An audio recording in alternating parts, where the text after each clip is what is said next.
കൊല്ലം പത്തനാപുരത്ത് പോലീസ് വാഹനം ഇടിച്ചു തകർത്ത ശേഷം കടന്നുകളഞ്ഞ പ്രതി സജീവ് അറസ്റ്റിൽ. തമിഴ്നാട്ടിൽ നിന്നാണ് സജീവിനെ പത്തനാപുരം പോലീസ് പിടികൂടിയത്. ക്ഷേത്രത്തിൽ നായയുമായെത്തി അതിക്രമം കാട്ടുന്നതിനിടെയാണ് പ്രതി പോലീസ് വാഹനങ്ങൾ ഉൾപ്പെടെ അടിച്ചു തകർത്തത്. വിവരങ്ങൾ നൽകാൻ വീണ്ടും മനോജ് കൊല്ലത്ത് നിന്നും ചേരുന്നുണ്ട്. മനോജ്, ഞെട്ടിക്കുന്ന വാർത്തയായിരുന്നു പുറത്തു വന്നത്. ഒരു ക്ഷേത്രത്തിൽ സപ്താഹം നടക്കുന്ന സമയത്ത് ഒരു ഗുണ്ടയുടെ വിളയാട്ടം.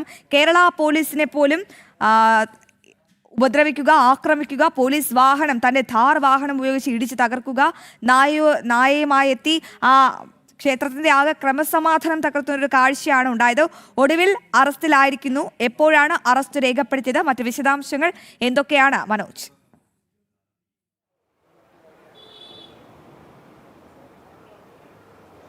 അശ്വതി, തിങ്കളാഴ്ച രാത്രിയോടെയാണ് ഇത്തരത്തിലൊരു സംഭവം ഉണ്ടാകുന്നത്. അതായത് ഈ ക്ഷേത്രത്തിൽ സപ്താഹം നടന്നുകൊണ്ടിരിക്കുകയാണ്. ആ ഒരു ഉത്സവ സമയത്ത് അവിടെയുള്ള ഭരണസമിതിയോടുള്ള വൈരാഗ്യമോ മറ്റെന്തോ കാരണം കൊണ്ട് അവിടേക്ക് നായയുമായി എത്തുകയും ഈ പാചകപ്പുരയിലേക്കാണ് എത്തുന്നത്.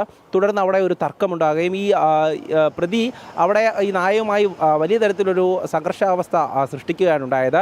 ആ ഭരണസമിതിയുടെ ചുമതലയുണ്ടായിരുന്ന പ്രസിഡന്റിൻ്റെ അടക്കം വാഹനം നശിപ്പിക്കുന്ന സാഹചര്യത്തിലോട്ട് മാറി.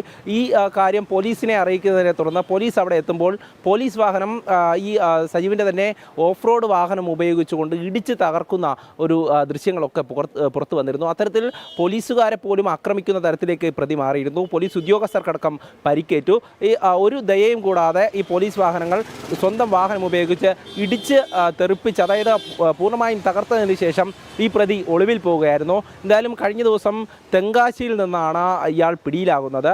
ഈ പത്തനാപുരം പോലീസ് ഇവിടെ എത്തി പ്രതിയെ പിടികൂടുകയായിരുന്നു. ഈ കൃത്യമായും വിവരം പോലീസിന് ലഭിച്ചിരുന്നു. പക്ഷേ പ്രതി ഫോൺ ഉപയോഗിക്കാതിരുന്നത് അന്വേഷണത്തിന് ചെറിയ പ്രതിസന്ധി ഉണ്ടാക്കി എന്നുള്ളതാണ്. എങ്കിൽ പോലും പ്രതിയെ കണ്ടെത്തി എന്നുള്ളതാണ്. പ്രതിയെ ഇപ്പോൾ സ്റ്റേഷനിലേക്ക് എത്തിച്ച് മറ്റ് നടപടിക്രമങ്ങൾ പൂർത്തിയാക്കി കോടതിയിൽ ഹാജരാക്കിയിരിക്കുകയാണ്. എന്തായാലും ഈ ദൃശ്യങ്ങളൊക്കെ തന്നെ നമുക്ക് കണ്ടാൽ വ്യക്തമാകും. അതായത് നേരത്തെയും ഇത്തരത്തിൽ പോലീസ് വാഹനത്തിന് മുകളിൽ മണ്ണിട്ട ഒരു കേസിൽ കൂടെ പ്രതിയാണ് ഇയാൾ. നിരന്തരമായി ഒരു ഗുണ്ടാ ആക്രമണം നടത്തുന്ന ഒരാളാണ്, ഗുണ്ടാ നേതാവാണ്. ഇയാളാണ് ഇത്തരത്തിൽ ക്ഷേത്രത്തിൽ കയറി അതിക്രമം നടത്തിയതും പിന്നീട് പോലീസിനെ ഇത്തരത്തിൽ ആക്രമിച്ചതും. എന്തായാലും പ്രതി ഇപ്പോൾ പിടിയിലായിട്ടുണ്ട്. മറ്റ് നടപടിക്രമങ്ങൾ പൂർത്തിയാക്കി വരികയാണ്. മനോജ്, വിവരങ്ങൾ വ്യക്തമാണ്. എന്തായാലും സാഹസികമായാണ് പ്രതിയെ പിടികൂടിയത്. കൊല്ലം പത്തനാപുരത്ത് പോലീസ് വാഹനം ഇടിച്ചു തകർത്ത ശേഷം കടന്നു കളഞ്ഞ പ്രതി സജീവാണ് അറസ്റ്റിലായിരിക്കുന്നത്. ഗുണ്ടാ നേതാവ് കൂടിയാണ്. മനോജാണ് വിവരങ്ങൾ നൽകിയത്.